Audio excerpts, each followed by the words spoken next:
Hey guys, Joshua Peterson, Peterson Electric here with the third or fourth part of this video for this house. It just keeps unfolding with problems. Here's a kitchen layout that it was redone by the homeowner in the past. They have track lighting all the way around the kitchen with some wire mold. They've got a vent hood turned sideways. Counter's a bit different. I mean, kind of DIY, huh? Do it yourself. Here's the issue I found.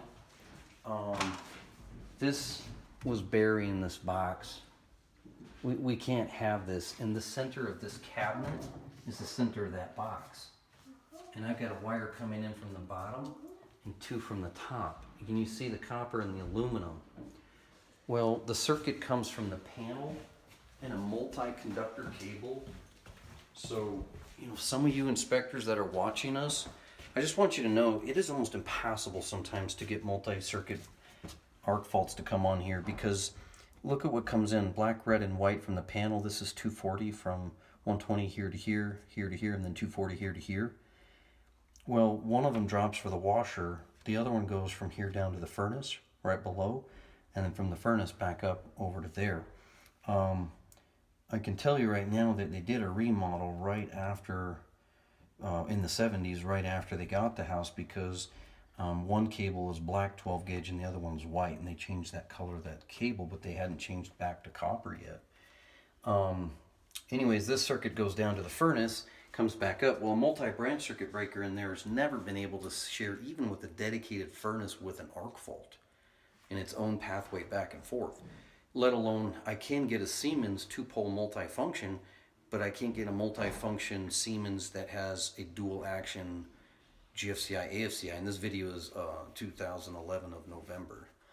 So we would have to GFI here the washer, and then AFCI the breaker, but then multifunction it because of this, unless you run a dedicated circuit to just a 12-2 in here and pick up the furnace. The problem with this is that the aluminum came over, and I couldn't get behind the microwave, but I know that this is the same circuit after I traced the house. That I got one wire to the plug outside of here. I got an outlet right here, then the copper comes to here. Then from here, the copper goes to here. Here's where they decided when they did the last kitchen remodel, within 6-7 years ago, that copper's there and the old aluminum's here.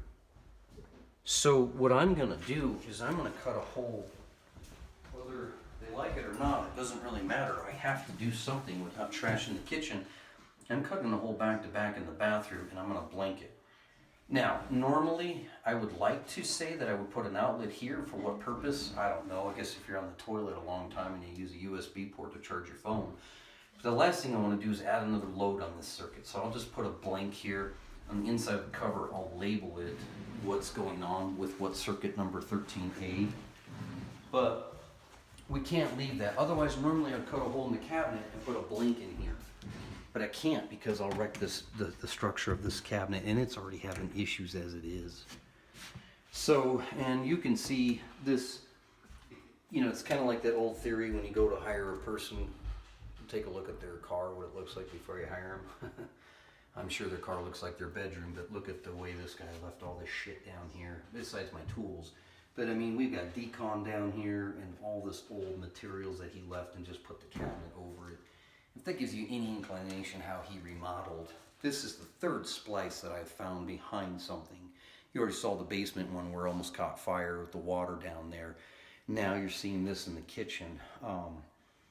I'm just delicately tracing through this house. I've got 200 openings in this house, if not now, more like 220.